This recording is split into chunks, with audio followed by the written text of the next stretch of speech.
Hey everybody, I'm Lori Reynolds and I wanted to show you today the exercise for Canine Conditioning and Fitness Level 3 called Assisted Walking.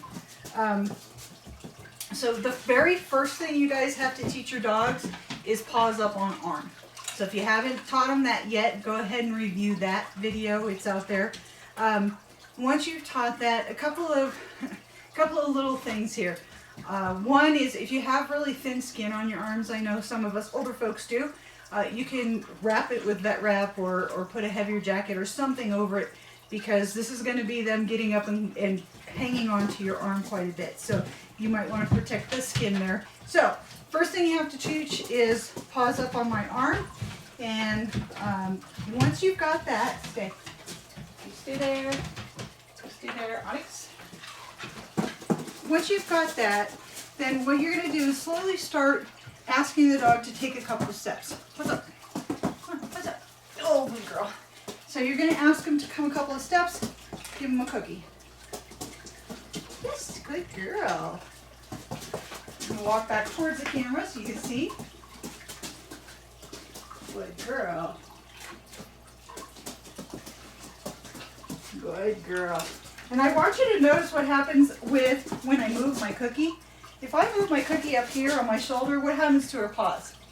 So if you are rewarding with treats and you have them in your hand rather than in a bag, make sure that you're not inadvertently, make sure you're not inadvertently asking the dog to go a different way than what you intend. Here.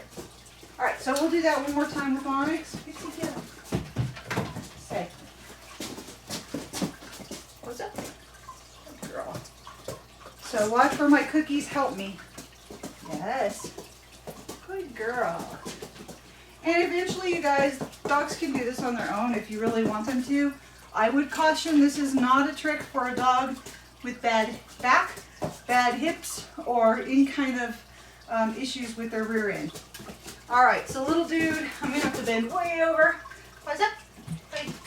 What's up? Come here. This is my probably most physical dog that I have, so this is going to be no problem for him. He could probably do it without easy, without the support of my arm at all. Yeah, good boy. Good job. How's that?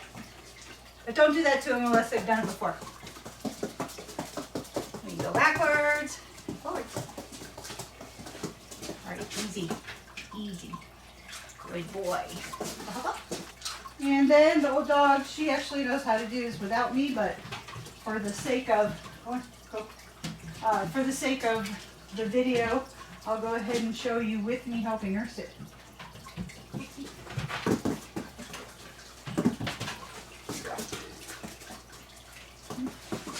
Hey, pause up. Pause. Pause. There you go. Good girl. So she's trying to do say your prayers because that's a pretty frequent trick we do. So I'm going to hold the cookies up here. She says, what are you doing? I know how to do this. Pause up. Up here. There you go. Get it. There you go. Good girl. My frantic child. This is the one I have to protect against scratching me. So once they actually get that, then they can do it on their own. Good girl. Easy. Good girl. Good job. All right, go get up. Go get up. And that's really all there is to it. If you have a dog that keeps hopping off, that doesn't want to keep their paws on, just go back to your teaching paws up on arm basic trick and make sure that you're rewarding and making that a very valuable place to be. A lot of dogs don't like being quite that close to your face, your body, and so it's a little bit intimidating for them to get right up next to you. So just go back to that paws up. For little dogs, I always start down on the floor, and so I'll start on the floor with my arm out to my side and bring him up that way. I think I do that with him in the video. That just makes it a little bit easier for him and a little less intimidating than you looming over the top of him. So let me know if you have any questions. Good dogs.